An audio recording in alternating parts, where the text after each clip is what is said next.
চলে এসেছি পিঙ্কির kitchen with kitchen টিপসে আজকে নতুন একটা রেসিপি নিয়ে। আগে দেখো আমার ওখানে দেওয়া হয়ে গেছে, ভেবেছিলাম ভিডিওটা করবো না, পরে ভাবলাম যে না করেই ফেলি। এই যে তেজপাতা ওখানে দিয়েছি, এখানে যা যা আছে এই দেখো, এখানে দেখতে পাচ্ছ কী কী আছে, যা যা আছে ওখানেও তাই তাই ফোড়নে দিয়েছি।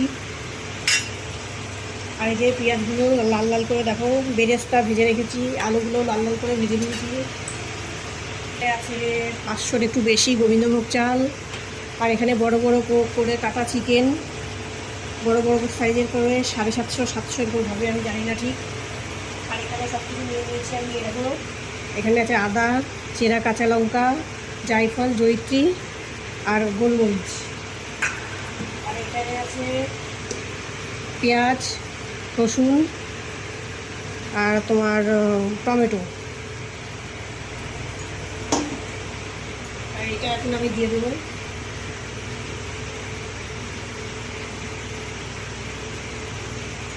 সাদা তেল দিয়ে রান্না হচ্ছে।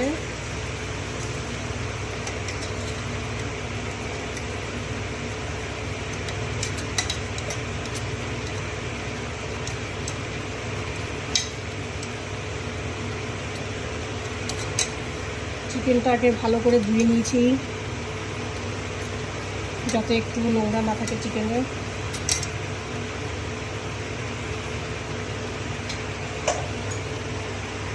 এবার এটাও দিয়ে দেবো চেরা কাঁচা লঙ্কা। এটা আমি শুকনো লঙ্কা দেবো না, কাঁচা লঙ্কা আর গোলমরিচ দিয়ে রান্নাটা হবে। ভেবেছিলাম করবো না, এই জন্য প্রথম থেকে সরি, দেখাতে পারলাম না। কী কী লেগেছে উপকরণগুলো আমি সব বলেই দিলাম।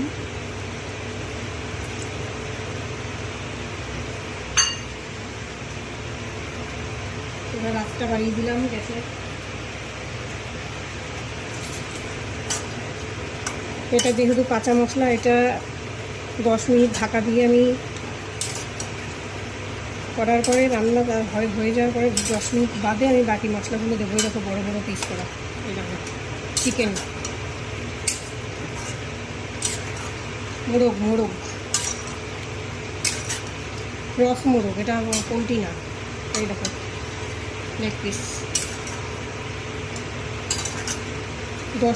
10 থেকে 11 পিস হয়েছে। ঢাকা দিয়ে দেবো। ঢাকা 10 মিনিট বাদে বাকি মশলাগুলো আমি দেবো। দেখো 10 মিনিট হয়ে গেছে। এই মশলাটা কাঁচা ছিল বলে কষি নিয়েছি আগে। এবার দেবো এই যে জিরের গুঁড়ো 2 চামচ দেবো, 2 চামচ জিরের গুঁড়ো দিলাম। হলুদ দেওয়া যাবে না। এবার দেবো লবণটা স্বাদ অনুযায়ী করে, মাংসের পরিমাণ অনুযায়ী। 3 চামচ না, 3 চামচের কম লবণ দিলাম।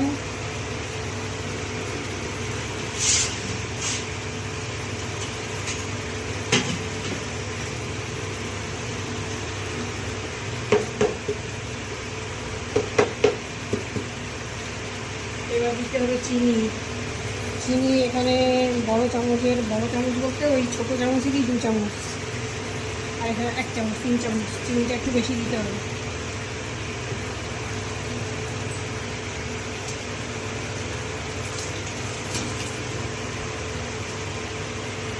আলুগুলো দিয়ে বসাবো, নাহলে আলুগুলো সেদ্ধ হবে না।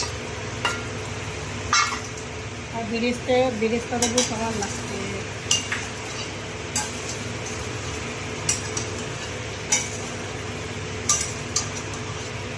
ফোড়নে যা যা দেখালাম, তেজপাতা দিয়েছি, দেখো তেজপাতা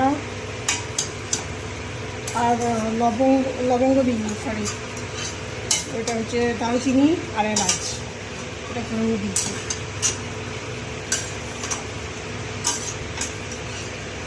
রান্নার ভিডিও করার প্ল্যান ছিল না, হুট করে করলাম বলে প্রথমে থেকে দেখাতে পারিনি।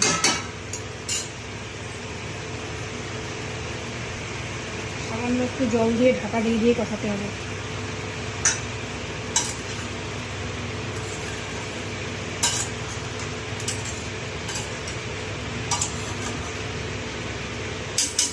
এবার আমি ঢাকা দিয়ে কষাবো, আর মাঝে মাঝে ঢাকনাটা খুলেও নাড়াচাড়া দেবো, না হলে নিচে লেগে যাবে। দেখো বন্ধুরা, এ দেখো কষানো হয়ে গেছে। মাংসটা আমি তুলে রাখবো, মাংসটা তুলে রেখে দেবো।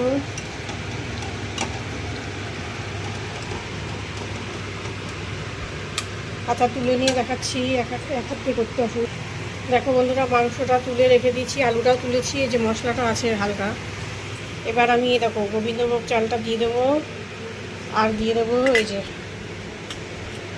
অনেকটা তেজপাতা এর আগে দিয়েছি, এর জন্য বেশি তেজপাতা এখন আর লাগবে না। গোবিন্দভোগ চাল, এই যে লবঙ্গ, এলাচ আর এই যে দারুচিনি সব দিয়ে দিলাম। এবার এইটাকে আমি ঢেলে দেবো কড়াইতে। দেখো বন্ধুরা, ঘি দিয়েছি এতটা পরিমাণ, ঘিয়ের পরিমাণটা একটু বেশি দিতে হবে, না হলে টেস্ট আসবে না। এবার এই চালটাকে আমি একটু নাড়াচাড়া করবো, 5 মিনিট চাল নাড়াচাড়া করে নিলে ভালো হবে।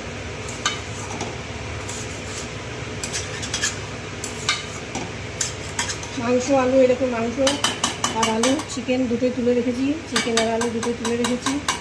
এটা হয়ে গেছে, না তুলে রাখলে গলে যাবে বেশি।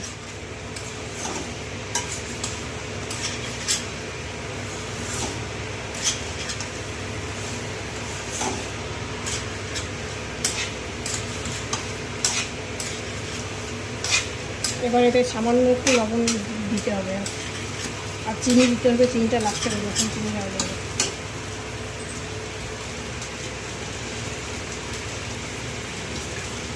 সামান্য লবণ, এক চিনিতে বেশি দিলে পরে ভালো লাগবে না।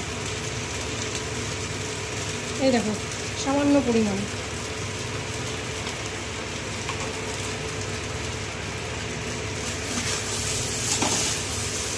আর কাঁচা লঙ্কা আমি এখানে দিলাম না, মাংসে যেহেতু কাঁচা লঙ্কা দিয়েছি ঝাল হয়ে যাবে, এটা আবার ঝাল হলে ভালো লাগবে। কাঁচা লঙ্কা খাবে, পাতে দেবে, যখন এটা খাবে তখন পাতে কাঁচা লঙ্কা দেবে।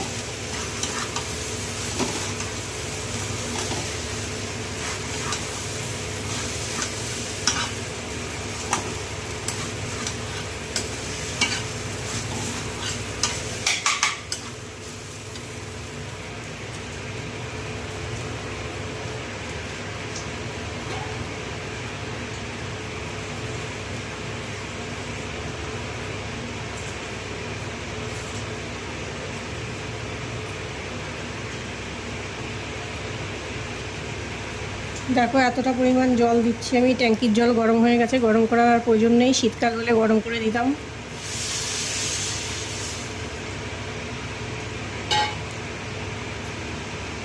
আঁচটা মিডিয়ামে রেখেছি।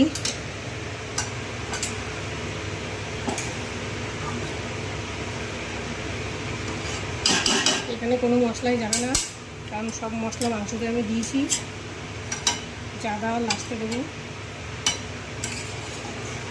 আর তোমরা দেখতেই পাবে কী কী দিচ্ছি।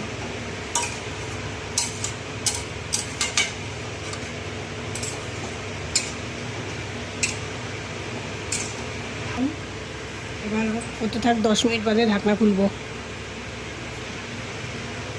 দেখো বন্ধুরা, ঢাকনাটা খুলেছি, একদম পারফেক্ট হয়ে গেছে।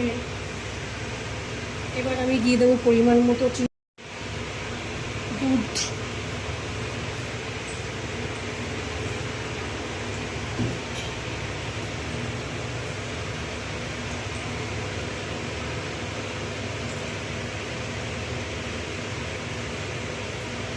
এখানে আমি অনেকটাই দুধ দিলাম, 1 গ্লাসের বেশি দুধ দিয়েছি।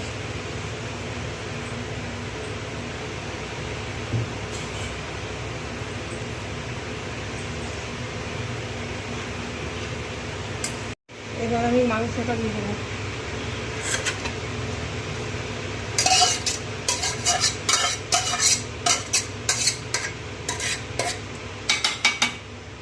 ঢাকনাটা ধুয়ে একটু জল দেবো।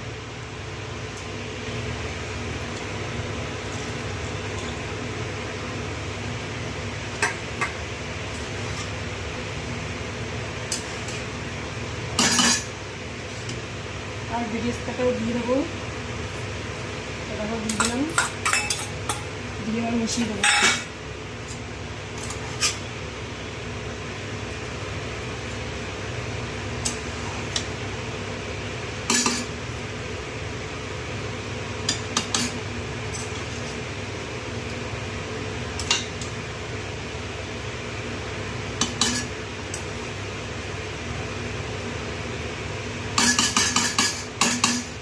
এবার ঢাকা দিয়ে দেবো 10 মিনিটের জন্য, লো আছে, ঢাকা দিয়ে রাখবো। এবার ঢাকনাটা খুলছি। দেখো কি দারুণ হয়েছে, দেখতে যখন দারুণ হয়েছে খেতেও হয়তো দারুণ হবে। আলুটা স্কিপ করতে পারো, আলুটা না দিলেও চলে। আমার ছেলে এবার আলু পছন্দ করে, ওর জন্যই আলু দেওয়া, বেশি আলু দিইনি আমি। এই যে টাটা, সবাই ভালো থেকো।